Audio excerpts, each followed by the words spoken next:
Olá, eu me chamo Jorge Elahá, sou analista do IBGE e trabalhei diretamente no censo 2022 e no censo 2010. E gostaria de deixar algumas contribuições na discussão sobre os resultados do censo com relação à religião. É importante observar que o IBGE ele é um órgão de governo e esse órgão ele é um órgão preocupado especificamente com pesquisas que levem à orientação de políticas públicas. Então não é objetivo do IBGE pesquisar por pesquisar, mas ele dá suporte ao Ministério do Planejamento e ao planejamento dos estados e municípios para a orientação do que fazer para melhorar a qualidade de vida da população. E dentro desse objetivo, as discussões sobre religião não são as maiores preocupações que o órgão tem nesse sentido. Portanto, entre as 40 pesquisas que o IBGE possui, diárias, semanais, mensais, bimestrais, trimestrais, semestrais, anuais, e o censo, que é decenal, a religião ela se apresenta em apenas uma dessas pesquisas, que é o censo demográfico.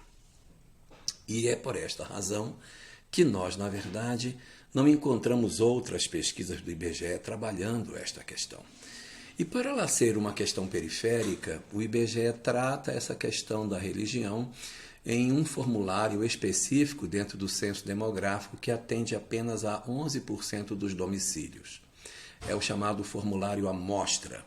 Nos municípios com menos de 10 mil habitantes, nós trabalhamos uma amostra de aproximadamente 50% dos domicílios.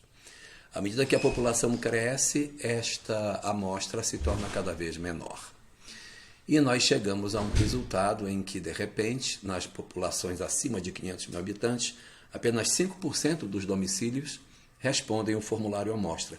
E é nesse formulário amostra que está a pergunta de religião. Muitas pessoas dizem, não fui perguntado sobre religião. É verdade, pegou o formulário básico, que é entregue para a grande maioria das pessoas. E a coisa mais importante dentro disso, o IBGE não pesquisa o número de espíritas, nem de católicos, nem protestantes. Ele pergunta o número daqueles que se declaram, ou melhor, ele divulga o número daqueles que se declaram, se autodeclaram como tais. Então, nós não temos uma informação segura de quantos são os espíritas, mas nós temos a informação de quantos se autodeclararam espíritas. E esse número, ele varia a cada censo que é feito. Eu cheguei até a pegar algumas informações. Em 1950, era 1,7% da população. No censo de 1960, o espiritismo não foi separado, portanto, nós não temos, ele ficou junto com outras religiosidades. Em 1970, ele chegou a ser 2,2%. E no censo de 1980, atenção, o censo de 1980 foi 0,7% da população. E o movimento espírita não se desesperou por conta disso. Em 1991, no censo dessa década, ele foi 1,12%. Depois, no censo 2000, foi 1,3%.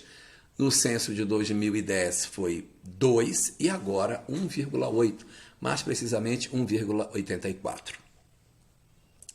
É muito importante que a gente perceba que esses números eles oscilam e que isso não nos torne uma grande preocupação. Eu ficaria, na verdade, até mais preocupado se nós tivéssemos 30% de pessoas que se declarassem espíritas e o mundo estivesse enlouquecido do jeito que ele está. Então é verdade que nós temos uma redução desse número, daqueles que se autodeclararam, mas há alguns pontos interessantes. O culto afro saiu de 0,3% para 1%. Será que não tem parte daqueles que se declaravam espíritas e que agora se declaram do culto afro, fazendo com que esse número experimente um discreto decréscimo? É possível. E existe uma grande preocupação dentro do movimento espírita de que, com a redução dos espíritas, o movimento espírita vai acabar. E ainda há aqueles que levantam o perfil etário do movimento espírita. E é verdade, o perfil etário do movimento ele é realmente bem predominantemente marcado pelos aqueles que são mais adultos. E isso vai ficando cada vez mais evidenciado a cada censo.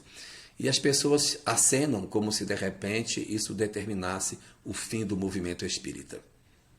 Isso não é verdadeiro. Porque a principal porta de entrada no movimento espírita não é a juventude, é o grupo de adulto.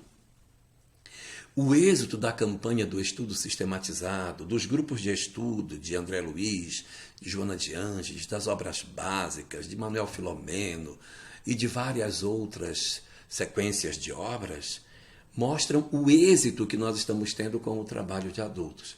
Poderíamos estar tendo um êxito muito bom, também com os jovens, mas isso não determina que o movimento ele está caminhando para o fim. Ao contrário, o ingresso de pessoas no movimento espírita na idade adulta é muito grande. Façam uma enquete nas casas espíritas e verifiquem qual o percentual de pessoas que chegaram ao movimento espírita depois dos 25 anos. E poderemos ver o quão exitoso tem sido o trabalho realizado com os adultos. Talvez a gente precise melhorar o trabalho com os jovens, é verdade. É preciso catar esses jovens e trazê-los para o movimento espírita. E quando falo em catar, tem 5 letras, C-A-T-A-R. C de conteúdo, A de acolhimento, T de trabalho, o outro A de arte e o último de reunir fora do centro. Não é necessário que abramos mão do conteúdo para que nós tenhamos juventudes mais pujantes. O melhor benefício que podemos fazer pela juventude é oferecer-lhes o conteúdo da doutrina espírita, acolhê-los, oferecer trabalho na casa espírita, permitir a arte e garantir que a amizade entre nós nos faça reunir fora da casa espírita. Uma preocupação que muitas pessoas têm é indagar o que aconteceu, por que isso se deu. E aqui tem uma coisa bastante interessante. Os espíritas costumam se autodeclarar assim quando tem uma tarefa na casa espírita. As pessoas que vão à casa espírita simplesmente para assistir palestras, e que é um número bastante expressivo, nem sempre se consideram espíritas, mas sim os trabalhadores da casa espírita é que assim se nomenclaturam. Então, evidentemente, nós podemos dizer que nós temos 1,8% da população de trabalhadores espíritas. Essa seria uma medida até mais razoável, em função de muitos não se autodeclararem. E como última reflexão, eu queria deixar um ponto para que a gente pense.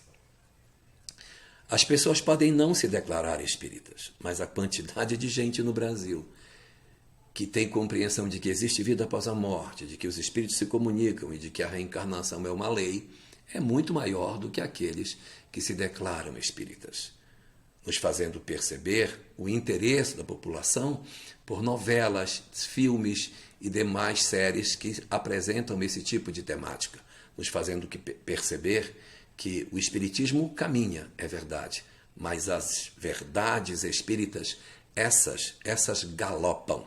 E o mais importante para a consolação da humanidade é que nos apropriemos das verdades espíritas, para que sim, o espiritismo se derrame não como uma doutrina específica, mas como uma verdade que está assentada na lei da natureza e para onde convergirão todos os pensamentos humanos.